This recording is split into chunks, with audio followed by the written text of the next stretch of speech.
E aí, hoje a gente vai desvendar um dos mercados mais gigantes e estáveis do Brasil, mas que, olha, muito empreendedor ainda acha que é um bicho de sete cabeças: vender para o governo. Com base no material do especialista Rodolfo dos Anjos, vamos trilhar esse caminho juntos, do zero até o primeiro milhão.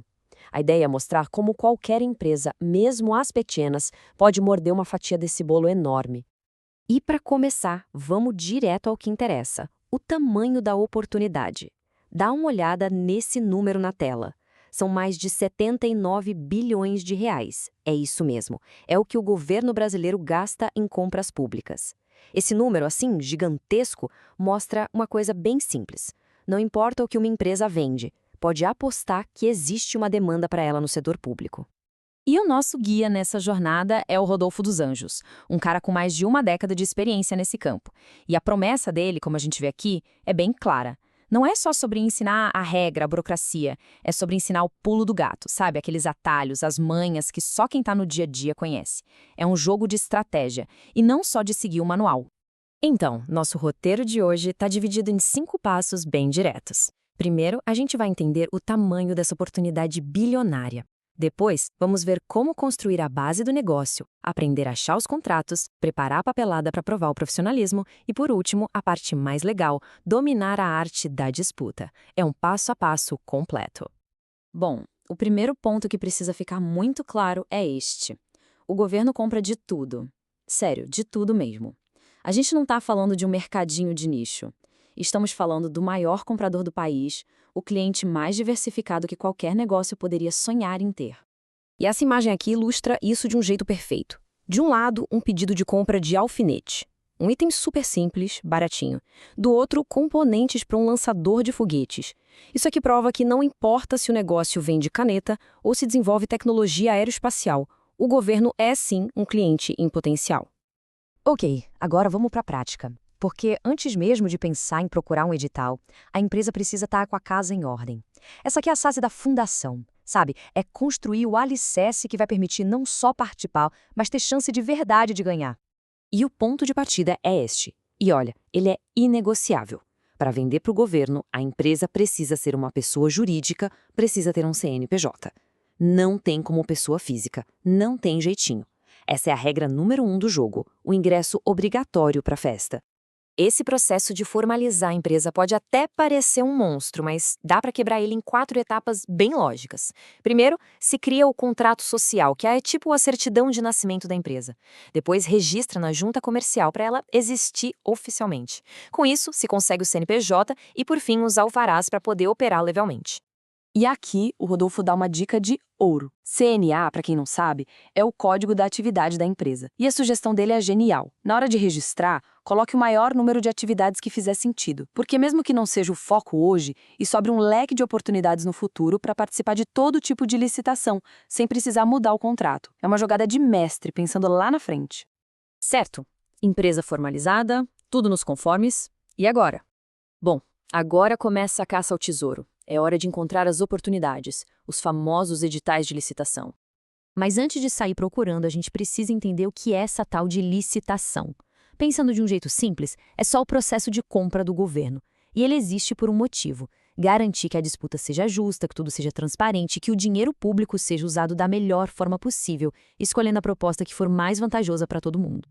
Existem vários tipos de licitação: concorrência, tomada de preços, convite, cada um com suas próprias regras. Mas a verdade é que para quem está começando, e até para quem já é veterano, tem uma modalidade que é a porta de entrada principal, a verdadeira superestrada.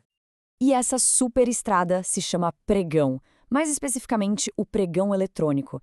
E olha, os números não deixam mentir. Mais de 99% dos pregões acontecem online. O que isso significa?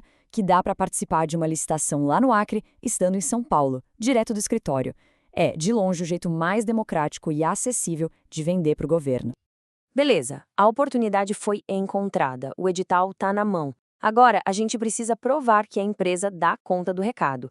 Essa é a fase da habilitação. Muita gente torce o nariz, acha que é só burocracia, mas na verdade é a chance de mostrar que o negócio é sério e competente. Toda aquela papelada pode ser resumida em 3 grandes grupos: a parte jurídica, que prova que a empresa existe de verdade; a parte fiscal, que mostra que ela paga seus impostos e está em dia com as obrigações, e a parte técnica, que demonstra que ela tem capacidade de entregar o que prometeu. Vendo assim, faz todo sentido, né? E aqui vai outra dica do autor que é valiosíssima. Organização é tudo. Ter uma pasta no computador com todos esses documentos sempre atualizados não é só uma boa ideia, é uma vantagem competitiva. Porque quando o pregoeiro pede a documentação, o prazo é sempre curto. Quem já tem tudo na mão sai na frente e não corre o risco de ser desclassificado por um detalhe bobo. E agora, a gente chega na última fase, a mais emocionante, a disputa de preços. E aqui, gente, ter o menor preço não garante nada.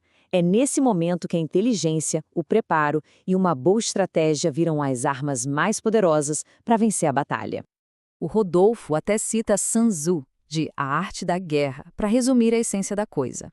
Vencer uma licitação não é sorte, é conhecimento. É conhecer muito bem as próprias forças e fraquezas e conhecer, na mesma medida, as dos concorrentes. Ah, mas como eu vou conhecer o inimigo? O método é simples: pesquisar licitações antigas para aquele mesmo produto. Essa tabela, tirada do material do autor, mostra exatamente o que procurar. Quem já participou, qual marca ofereceram e, o mais importante, por qual preço. Isso cria um verdadeiro mapa do campo de batalha.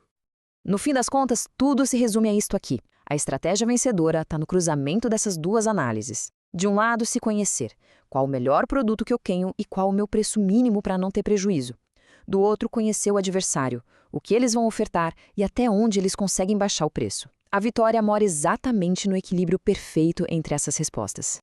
Com todo esse conhecimento, a pergunta deixa de ser: será que eu consigo vender para o governo? A pergunta agora é: qual vai ser o meu primeiro passo? O mapa do tesouro está na mão, as ferramentas também, o caminho está todo desenhado, agora é começar a caminhar. E para a gente fechar, uma ideia muito poderosa do autor.